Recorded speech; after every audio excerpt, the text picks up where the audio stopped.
Hi, I'm Yulia, and this is the News Brief. Today we're going to be talking about the now famous interview that Ben Shapiro had with President Zelensky last week, and how that surprised me, but maybe not in the way you think. And then, of course, we're going to discuss it together in the comments, so you don't have to suffer alone, and I don't have to suffer alone.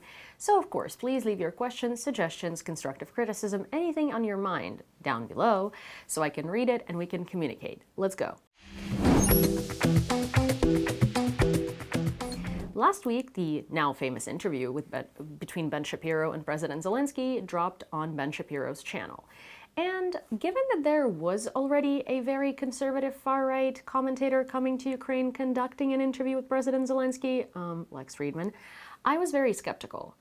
But hear me out. Lex Fridman came to Ukraine with one goal and one goal in mind only, and that goal was to corner President Zelensky and hopefully give reasoning and value to his agenda. And by his agenda, I mean Lex Fridman's. It's very evident that Lex has a lot of Russophilic views, and he was hoping that he would put President Zelensky into a situation in which he would completely fall flat on his face and Russian propaganda would be flourishing from his answers. However, Lex Fridman, as much as he thinks he's very smart, is kind of dumb. And he's not an intellectual match for Zelensky. So Zelensky ended up eating him alive, and that interview ended up being fantastic for Ukraine, not because Lex is a good interviewer, but because Zelensky is a fantastic interviewee. And of course, he was honest, he was open, and no matter how overplayed and no matter how annoying the questions were, he was answering them earnestly, openly, and honestly. Now, Ben Shapiro, I have to admit, I wasn't quite sure about his views on Ukraine because while they were largely pro-Ukrainian, there were also some sprinkles of very questionable stuff in his previous communications. He is also not dumb. Ben Shapiro is a very good gaslighter. Ben Shapiro is a lawyer. As far as I'm aware, he probably went to Harvard because I do know he said Cambridge educated. Cambridge educated could mean the UK, and Cambridge educated could mean Harvard. In either case, he is a lawyer, and you could tell that he's a lawyer through his debates, for instance, on Jubilee or other channels. Ben Shapiro knows how to take information, dance around it, gaslight you, and be a lawyer. So if he did have very pro-Russian views and came here with an agenda of fulfilling a Russian disinformation campaign, I think Ben Shapiro would have a much easier time in doing so than Lex Fridman. Fast forward, I open his interview, and what I do see on the screen is a very big crash course into Ukrainian history. And that crash course, not just good. I mean, it was very detailed. It was calling out Russia from every single front, aka he mentioned little green men, he mentioned the fact that Russia illegally occupied Ukraine, he mentioned the fact that there were plenty of ceasefires or ceasefire agreements signed, and Russia has backed out of all of them and did not adhere to any of them. So it was a very, very hawkish view on the Russian invasion of Ukraine, and I was tremendously surprised. Now, it's only part one that has dropped so far, so I can't really, form my opinion, because I can't really form a full opinion because there's part two coming, and what if there is a surprise, which I don't anticipate, to be honest. But the interview itself went very well.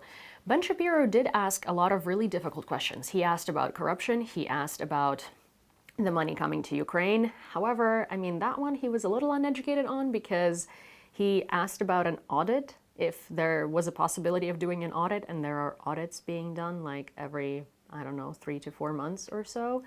So that is already happening. That is what he didn't know was happening, not that it isn't happening. He also asked what Zelensky thought he could do differently in his Oval Office clash with Donald Trump. And none of these questions really were asked in bad faith. They were asked in pretty good faith. And I was kind of, I was surprised. And it did strike a chord because I didn't expect it. And I usually expect things. It's really a great interview, both from the perspective of both from the perspective of questions asked and from the perspective of answers that were given. Ben Shapiro also followed up the interview by doing a sort of a debrief from his own opinion. He did say that, did I get all of the answers to all of the questions that I asked? It's hard to say because some of these answers are hard to sort of summarize in a single paragraph or in a single sentence.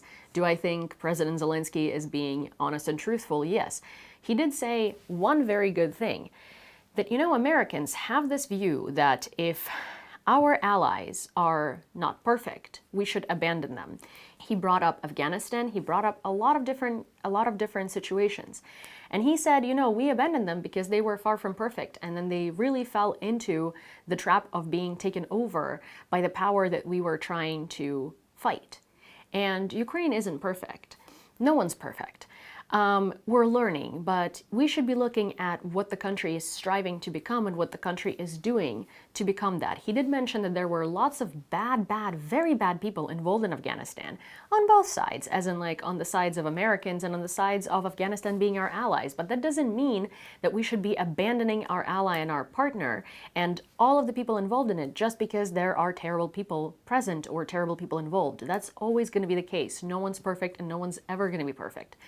And I think that was a very good summary because that's actually something that me and my co-host Masha from my personal Unmasking podcast that I do outside of news briefs and outside of this job were discussing in a couple of episodes earlier, is that all of the mistakes that the United States have done in Afghanistan and in other countries, they're now repeating with Ukraine. But here, I mean, there is also a twist on it because it's quite clear that there is some Russophilia involved as well. I mean, hey, if you've watched American YouTube, then you would know that some of the House reps and some of the senators have, you know, hammers and sickles and shapka-ushankas and Putin's portraits and bears and all of that stuff and souvenirs from Russia literally on display in their offices. So there is a little more than that. That wasn't happening with Afghanistan. Also, Afghanistan wasn't necessarily meddling in disinformation, sending bot farms, and trying to destroy America from within. So a bit more complex than that. You know, that was very simple down.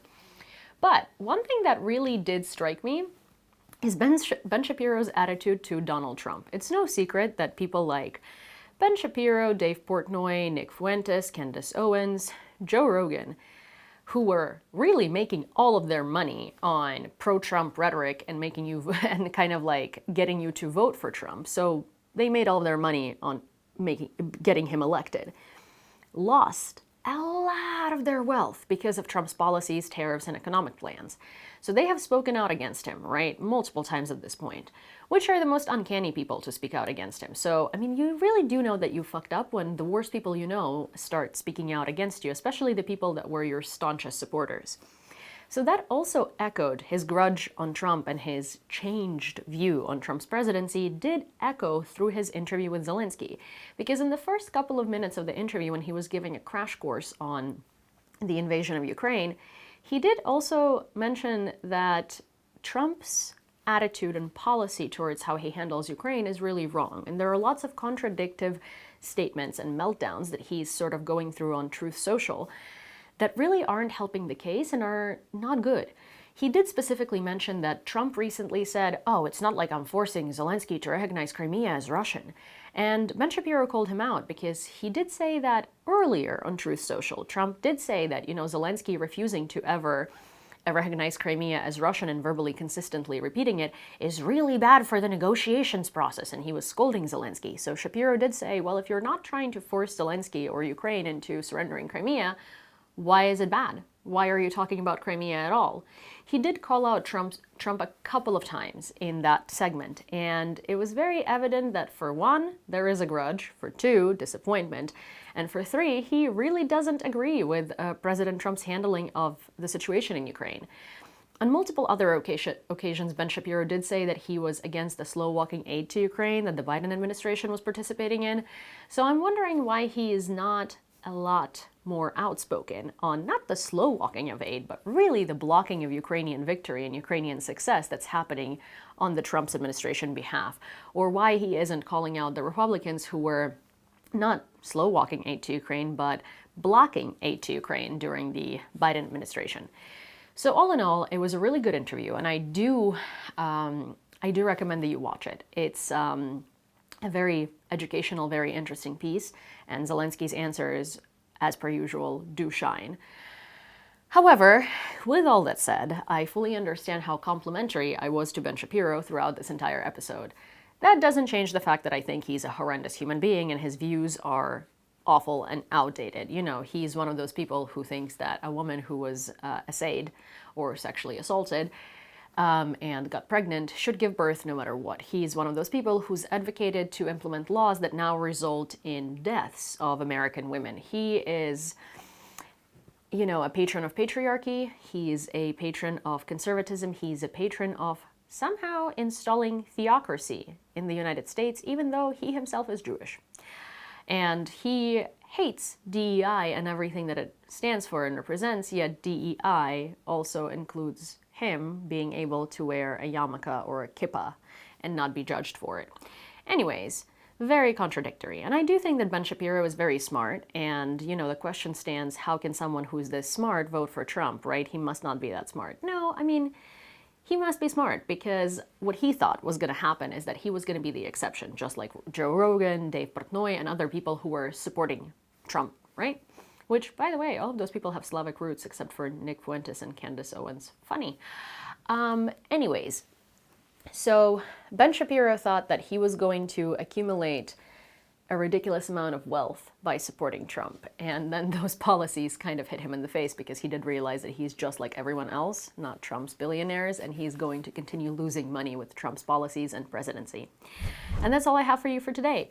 So if you enjoyed this episode, please don't forget to hit the subscribe button and also your notification bell so you don't miss when the next episodes come out. Like this episode, send it to a friend, and leave a comment, write a line. Tell me how you feel, tell me what you thought, and I will see you next time.